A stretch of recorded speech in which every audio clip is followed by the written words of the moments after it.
সুদ হালাল না হারাম? আমরা কি এটাকে জায়েজ করে দিচ্ছি কিনা, খাচ্ছি কিনা? এই বিশ্বের সবচেয়ে বড় একটা সমস্যা চলছে, আল্লাহ পাকের হারামকে আমরা হালাল করছি, হালালকে হারাম করি, এটাও শিরক। এখন আল্লাহ পাক যে বলছেন সবাইকে মাফ করে দিবেন, আল্লাহ পাক শিরক যে করে তাকে মাফ করবেন না। এখন বলেন কত পার্সেন্ট মানুষ মাফ পাবে? এই পাপগুলো কত মানুষ করছে? সবাই করছে না? মোটামুটি সবাই মোটামুটি শিরক করছে। আমরা আল্লাহ পাক আমাদের সবাইকে শিরকের পাপ থেকে বাঁচিয়ে রাখেন। এর পাশে একটা শিরক আছে রিয়া বা গোপন শিরক, লোক দেখানো আমল, এটাও গোপন শিরক। আর এক শ্রেণী, আচ্ছা এখানে একটা কথা বলে রাখি, এই শিরকগুলো থেকে বেঁচে থাকলে কি হবে? শিরক থেকে বেঁচে থাকলে আপনার আমল নামায় যদি আসমান জমিন সমান গুনাহ থাকে, আল্লাহ পাক সমস্ত গুনাহ মাফ করে দিবেন ইনশাআল্লাহ।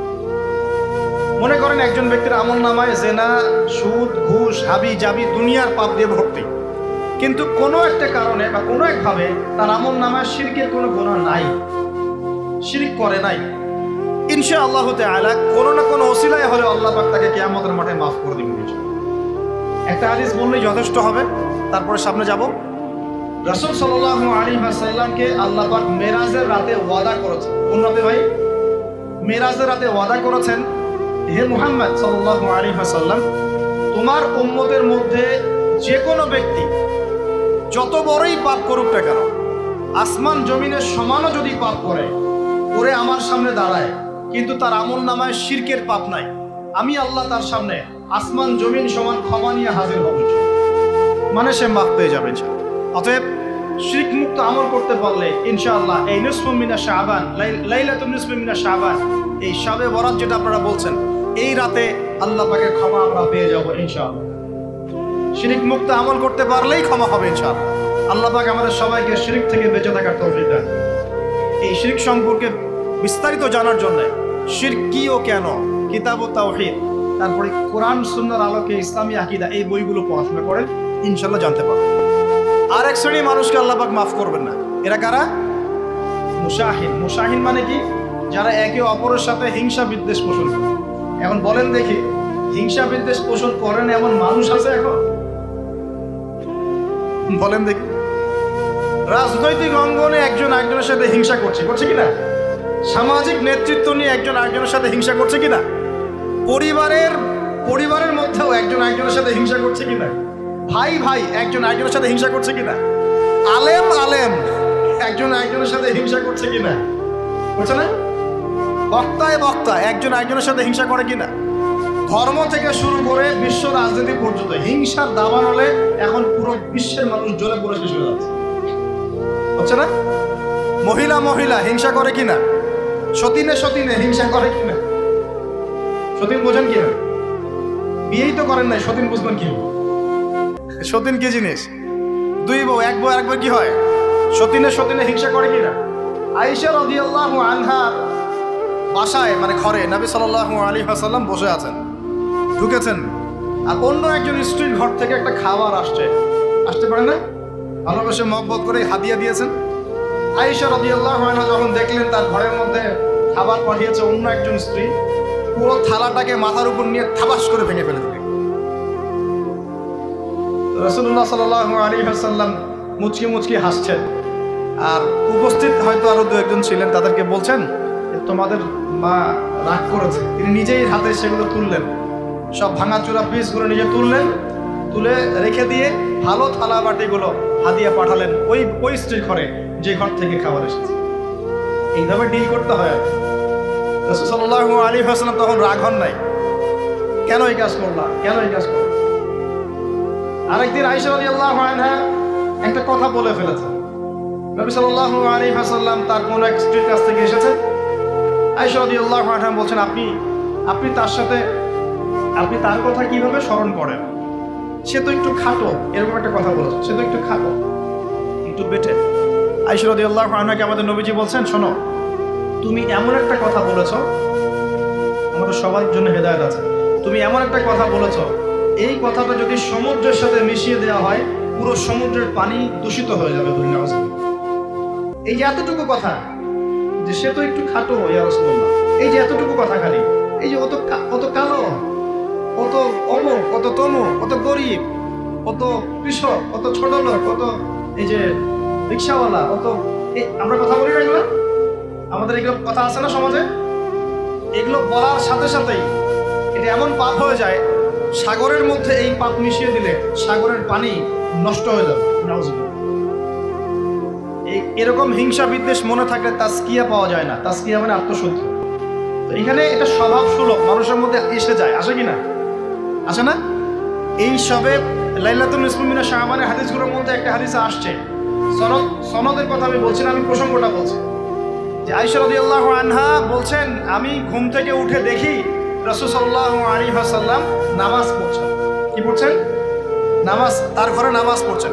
নামাজে এত লম্বা সেজদা করছেন যে আমার কাছে মনে হলো নবী মনে হয় ইন্তেকাল করেছেন। তারপরে আমি তাকে তার বুড়ো আঙ্গুল ধরে নাড়া দিলাম। নবী সাল্লাল্লাহু আলাইহি ওয়াসাল্লাম তাড়াতাড়ি নামাজ শেষ করলেন, শেষ করে বললেন, আজকের রাত এমন একটা রাত, এই রাতে আল্লাহ রাব্বুল আলামিন তার অসংখ্য বান্দাকে মাফ করবেন। এরপর তিনি আবার ঘুমিয়ে গেলেন। আয়েশা রাদিয়াল্লাহু আনহা এবার উঠে বলছেন, আমি দেখলাম যে নবী সাল্লাল্লাহু আলাইহি ওয়াসাল্লাম আমার ঘরে নাই, আমার ঘরে নাই। তখন তিনি বলছেন, আমার মনের মধ্যে তখন ওই মানে ফিলিংস আসলো যেটা মেয়েদের মধ্যে স্বভাব সুলভ চলে আসে। আমি মনে করলাম যে রাসূলুল্লাহ সাল্লাল্লাহু আলাইহি ওয়াসাল্লাম কি অন্য কোনো স্ত্রীর ঘরে চলে গেলেন আমাকে ছেড়ে। তখন আমি চাদর মুড়ি দিয়ে তাকে পিছু নেওয়া শুরু করলাম। পিছে পিছে গিয়ে দেখলাম রাসূল সাল্লাল্লাহু আলাইহি ওয়াসাল্লাম ওই জান্নাতুল বাকি বলি না আমরা, বাকিয়া গারকাত, মদিনায় মসজিদ নববীর পাশে কবরস্থান আছে না, ওই কবরস্থানে নবী সাল্লাল্লাহু আলাইহি ওয়াসাল্লাম দাঁড়িয়ে মাইয়িতের জন্য দোয়া করছেন। সুবহানাল্লাহ। আয়েশা রাদিয়াল্লাহু আনহা গিয়ে দাঁড়ালেন। নবীজি বললেন, তুমি কি মনে করছো আমি তোমার সাথে প্রতারণা করছি? আমি তোমার হাত নষ্ট করব? বরং আজকের রাতে আল্লাহ রাব্বুল আলামিন অগণিত মানুষকে মাফ করে দেন বলেছেন। এই হাদিসগুলো এসেছে শবে বরাত প্রসঙ্গে। এখানেও দেখেন আয়েশা রাদিয়াল্লাহু আনহা কিন্তু একটু জেলাসি ফিল করেছে, আমার ঘর থেকে আবার অন্য স্ত্রী ঘরে চলে গেল কিনা। এগুলো স্বভাব সুলভ, এগুলো আসতে পারে, এগুলো মানুষের মধ্যে কি আসতে পারে। কিন্তু বিদ্বেষ পোষণ করে একে অপরের ক্ষতি করে দেওয়া, এই কাজগুলো যারা করবে আল্লাহ পাক এই রাতে ওদেরকে মাফ করবেন। এখন আমাদের জন্য আগে নসিহত দুইটা। এই রাত্রের ফজিলত পেতে হলে নসিহত আগে দুইটা। এক, আমাদের আকীদা আমলে কোনো শিরক থাকা যাবে না, বলি আমিন। আল্লাহ কবুল করুন। আমাদের আকীদা এবং আমলে কোনো প্রকার শিরক রাখা যাবে না। দুই, আমরা মনের মধ্যে কোনো ভাইয়ের প্রতি হিংসা বিদ্বেষ রাখবো না। রাখবো ইনশাল্লাহ? না রাখবো না। আমরা কোনো ভাইয়ের প্রতি হিংসা বিদ্বেষ পোষণ করবো না ইনশাল্লাহ। একটা হাদিস বললেই আপনি বুঝে ফেলবেন, তারপর আমি সামনে যাচ্ছি, এরপরে আমি আস্তে আস্তে ফিনিশিং দেবো ইনশাল্লাহ। আল্লাহর রাসূল বলেছেন সাল্লাল্লাহু আলাইহি ওয়াসাল্লাম, তিনি বলেছেন যে তোমরা ততক্ষণ পর্যন্ত জান্নাতে যেতে পারবে না, ভালো করে শোনেন, তোমরা ততক্ষণ পর্যন্ত জান্নাতে যেতে পারবে না যতক্ষণ তোমরা প্রকৃত মুমিন না হচ্ছ, প্রকৃত মুমিন না হচ্ছ। আর তোমরা ততক্ষণ পর্যন্ত প্রকৃত মুমিন হতে পারবে না যতক্ষণ পর্যন্ত না পরস্পরকে ভালো না বাসছ, পরস্পরকে ভালো না বাসছ। এই ভালোবাসা আবার বয়ফ্রেন্ড গার্লফ্রেন্ড ভালোবাসা না, দিনই ক্ষেত্রে ভালোবাসা। আর আমি কি তোমাদেরকে জানিয়ে দেব কি করলে তোমরা পরস্পরকে ভালোবাসতে পারবে? সাহাবীরা বলছেন, অবশ্যই বলুন ইয়া রাসূলুল্লাহ। নবীজি বলছেন, তোমরা একে অপরকে সালাম দেওয়ার অভ্যাস করো, ইনশাআল্লাহ তোমরা একে অপরকে ভালোবাসতে পারবে। ইসলামের সৌন্দর্য দুটা, কয়টা ভাই? বেশি বেশি মানুষকে সালাম দেয়া এবং মানুষকে খাবার খাওয়ানো। কি খাওয়ানো? আরেকটা মনে রাখবেন, কিয়ামতের আগে আগে মানুষ বাছাইকৃত মানুষকে সালাম দিবে, সবাইকে সালাম দিবে। চলছে কিনা সমাজে? কিয়ামত দূরে না কাছে? এটা আজকে আলোচনার টপিক না, তাহলে আমি বলতাম যে কতগুলো আলামত আপনি দেখতে পাবেন। এখন আমরা বুঝতে পারলাম এই রাতের ফজিলত আছে, আছে কি নাই? এই রাতের ফজিলত কি? আল্লাহ পাক এই রাতে অগণিত বান্দাকে মাফ করে দিবেন ইনশাআল্লাহ। তবে কোন কোন মানুষকে মাফ করবেন না? এক নম্বর, যারা মুশরিক বা শিরক করে, হ্যাঁ, একে অপরের প্রতি কি বলেন, মুশাহিন, বিদ্বেষ, হিংসা বিদ্বেষ পোষণ করে, এই দুই শ্রেণীর মানুষের অন্তর্ভুক্ত হওয়া থেকে আল্লাহ আমাদেরকে বাঁচাক, আমিন। এরপরে দুর্বল হাদিসগুলো বা যেগুলো একদম দুর্বল সনদের, সেগুলোর মধ্যে অতিরিক্ত এসেছে আত্মীয়তার সম্পর্ক ছিন্ন করলে মাপ পাচ্ছে না, আত্মহত্যা করলে মাপ পাচ্ছে না, জেনা করলে মাপ পাচ্ছে না, মাদকদ্রব্য সেবন করলে মাপ পাচ্ছে না। এই পাপগুলো থেকেও আল্লাহ পাক আমাদেরকে বাঁচিয়ে রাখুন বলে। এখন কিভাবে এই রাতে আমরা ইবাদত করব? জানো দরকার কিনা? তার আগে ইবাদত কবুলের কয় শর্ত বলেছে? 3। আল্লাহর সন্তুষ্টির জন্য হতে হবে, নবীর সুন্নাহ মাফিক হতে হবে, এবং 3 নম্বর হচ্ছে হালাল রিজিক থাকতে হবে, হারাম খেয়ে ইবাদত করা যাবে না। এখন আসেন, কোন হাদিসের মধ্যে স্পেসিফিকলি বলা নাই যে এই রাতে এই এই এই এই ইবাদত করতে হবে, কোন হাদিসের মধ্যে পাওয়া যায়? কথা বলার চেষ্টা করুন। যেমন লাইলাতুল কদর সম্পর্কে বলা হচ্ছে না, যে লাইলাতুল কদরে যারা কিয়াম করবে, হ্যাঁ, রাত দিনে সিয়াম রাখবে, রাতে কিয়াম করবে, কোরআন তেলাওয়াত করবে, কোরআন দিয়ে কিয়াম করবে, আল্লাহ ওদেরকে মাফ করে দিবেন। এটা আমল দেওয়া আছে। লাইলাতুল কদরে নবী সাল্লাল্লাহু আলাইহি ওয়াসাল্লাম যা করতেন সেগুলোর মধ্যে আমল দেওয়া আছে। এই নিসফু মিনাশ শাবানের মধ্যে স্পেসিফিকলি এভাবে হাদিসের মধ্যে উল্লেখ করা নাই এই এই এই এই আমলগুলো। এটা খুঁজে খুঁজে আমাদেরকে বের করতে হয়। খুঁজে খুঁজে কেমন? নবী সাল্লাল্লাহু আলাইহি ওয়াসাল্লাম দোয়া করছিলেন মৃতদের জন্য, করছিলেন না? তাহলে এটা একটা আমল পাওয়া গেল। নবী সাল্লাল্লাহু আলাইহি ওয়াসাল্লাম নামাজে ছিলেন সিজদারত অবস্থায়, ওই যে আয়েশা রাদিয়াল্লাহু আনহা টোকা দিলেন, দিয়ে বললেন আমি ভাবছিলাম তার ইন্তেকাল হয়ে গেছে কিনা, তার মানে বুঝলাম যে আপনি নামাজ পড়তে পারেন। এরপরে আল্লাহ পাকের কাছে ক্ষমা চাইতে পারেন, কারণ এই মাসে আল্লাহ পাক আপনাকে এই রাতে আল্লাহ আপনাকে ক্ষমা করবেন, এই রাতে আল্লাহ ক্ষমা করবেন। এখন এটাকে বলা হয় প্রশস্ততা। ব্যক্তিগতভাবে এখানে আপনাকে প্রশস্ত ইখতিয়ার দেওয়া হয়েছে। ব্যক্তিগতভাবে আপনাকে আল্লাহ পাক তার রাসূলের মাধ্যমে এই শরীয়তে এই রাতের আমলের জন্য একটা প্রশস্ত ইখতিয়ার দিয়েছেন।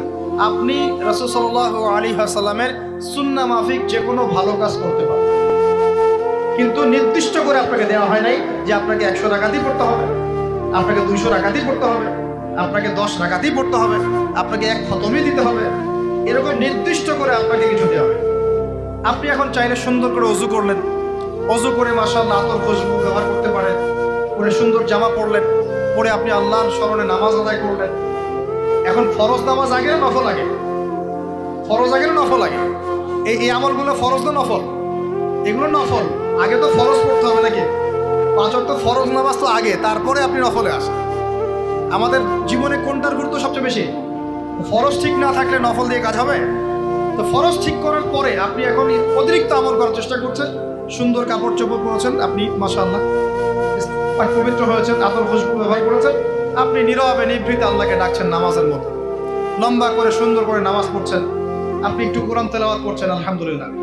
আপনি এই রাতে মৃতদের জন্য দোয়া করলেন, নিজের জন্য দোয়া করলেন, পরিবারের জন্য দোয়া করলেন, আপনি তাসবিহ তাহলিল করলেন, যদি আপনাকে আল্লাহ সামর্থ্য দেন আপনি কিছু দান সাদাকা করেছেন, আপনি বিভিন্ন রকম ভালো কাজে আপনি নিজেকে মানে এঙ্গেজ রাখতে পারেন, নিজেকে বিভিন্ন ভালো কাজে আপনি নিজেকে সম্পৃক্ত রাখতে পারেন।